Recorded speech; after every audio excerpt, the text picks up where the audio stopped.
So what's up, you guys? Yeah, this week's video took so long because at one point in time I lost the camera and the SD card, and then my computer died on me. So yeah, it took a while, but I got a few of the stuff back.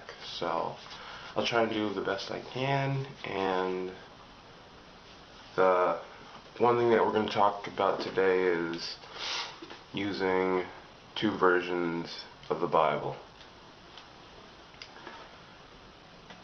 As you all know, the King James Bible is like the people's Bible. It's the most common Bible that you usually see in church.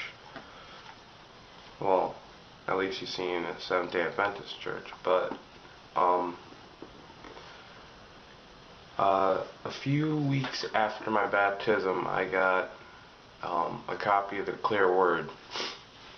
So what I decided to do whenever I would have devotion, I would read a text out of the King James Bible, and then I'd read it comparing it with the Clear Word, and then I combined them both, and I discovered that it also it was really good. It helped me to understand the whole subject more.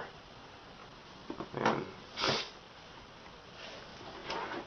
yeah, so using two different copies of the Bible is actually a very good way to start, whether it's King James and the NIV or King James and the English Standard Version. No matter what it is, I think if you can compare it to, besides if it's a Catholic Bible, but if you can compare the King James Version with any other version, I think it would help you to understand what you're reading more. But the King James Version should be your base Bible, and I'm just going to read a text out of the King James Version and just compare it to the Clear Word so you can kind of see what I'm talking about. Sorry, I got the sniffles. I'm actually filming this during the hurricane.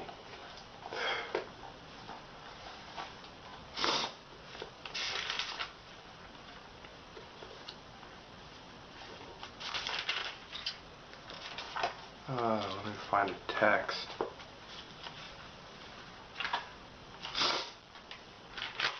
Let me just look in Proverbs.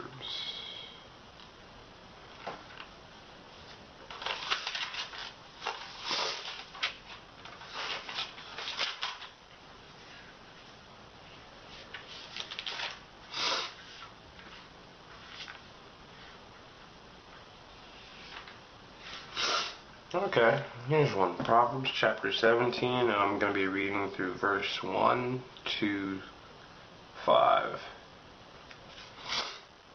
And it says in the King James Version, "Better is a dry morsel and the quietness therewith than a house full of sacrifices with strife. As a wise servant shall have rule over a son that causes shame, and shall have part of the inheritance among brethren. The refining pot is for silver, and the furnace for gold.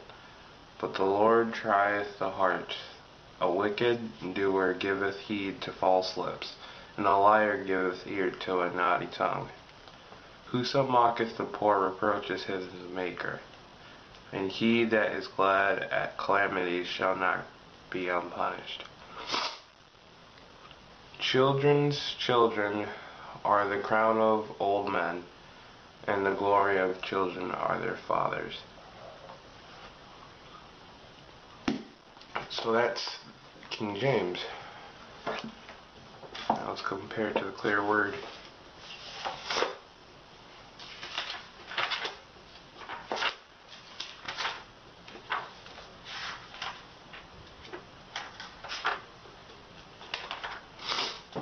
Same book, same chapter, same verse settings.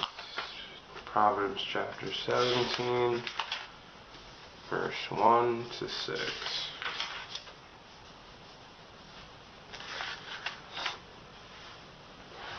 Here it is. It is better to eat a dry crust of bread with peace and quiet than to have a banquet in a house full of strife. A wise servant will control a disgraceful son and will share the inheritance as one of the children. Gold and silver are tested by fire, but the heart is tested by the Lord. Evil people love to listen to evil, and liars listen eagerly to malicious tongues. If you make fun of poor people, you will insult God. You will not go unpunished if you gloat over someone else's ruin. Grandchildren are a crown to the elderly, and the glory of children is their parents. See? Didn't that help? Well, at least for me it did.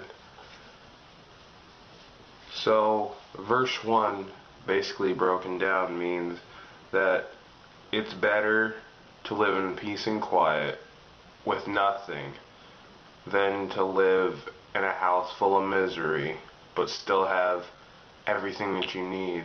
I mean, how much clearer can you get than that?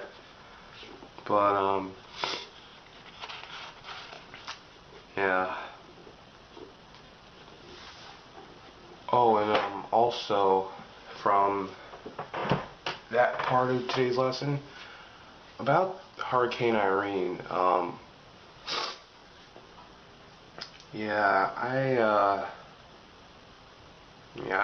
I put a prayer on it that it wouldn't do a lot of damage.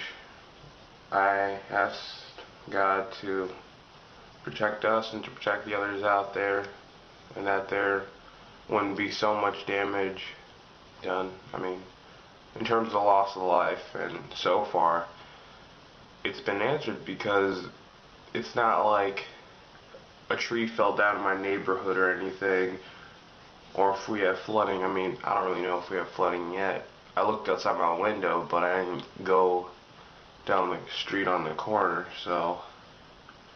But the only thing that happened was a little boy died, and he was 11 years old in Virginia. I mean, it's kind of weird when you think about it.